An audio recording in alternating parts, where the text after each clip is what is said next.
Hello সবাইকে, আশা করি তোমরা সবাই খুব ভালো আছো। আমার একটা ছোট্ট ব্লগে তোমাদেরকে ওয়েলকাম। আজ আমি শেয়ার করতে চলেছি আমার প্রেগনেন্সির 4-5-6 মাসের জার্নি।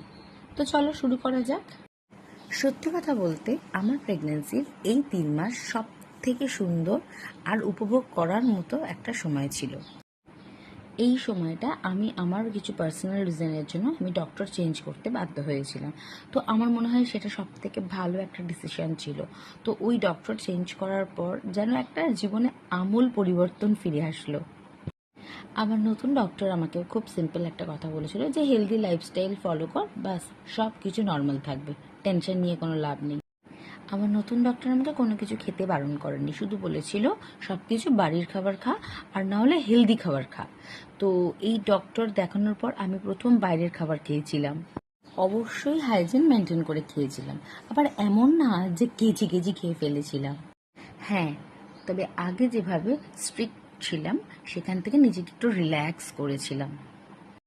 এই 3 মাসে সত্যি আমি খুব ভালো ছিলাম, ফিজিক্যালি অ্যান্ড মেন্টালিও।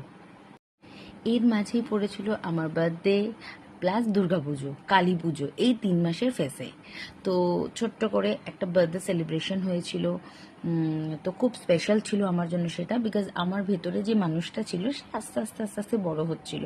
তো ওভারঅল সব মিলিয়ে আমার বার্থডেটা খুব ভালো কেটেছিল। ও হ্যাঁ, দুর্গাপুজোতেও আমি বেরিয়েছিলাম, অবশ্যই ডাক্তারের পারমিশন নিয়ে। ডাক্তারের পারমিশন ছাড়া কখনোই সেটা করা উচিত না, তোমরাও কেউ করো না। আমি পঞ্চমী, ষষ্ঠী, সপ্তমী, অষ্টমী 4 দিন বেরিয়েছিলাম।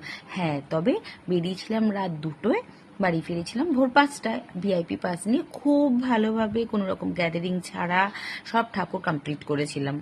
আমি দুর্গাপুজো, কালী পুজো সবই সেলিব্রেট করেছি কম বেশি। হ্যাঁ, এটা ঠিক, হয়তো কালী পুজোর দিন আমি বাইরে বেরোইনি, তবে আগের দিন পাড়ার প্রোগ্রাম, পরের দিন ভোগ বিতরণ, এই সব কিছুতেই আমি অ্যাটেন্ড করেছিলাম।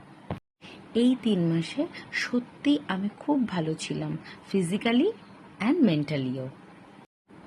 এই 3 মাস আমি নিজেকে আটকেও রাখিনি, আবার নিজের প্রতি অবহেলাও করিনি।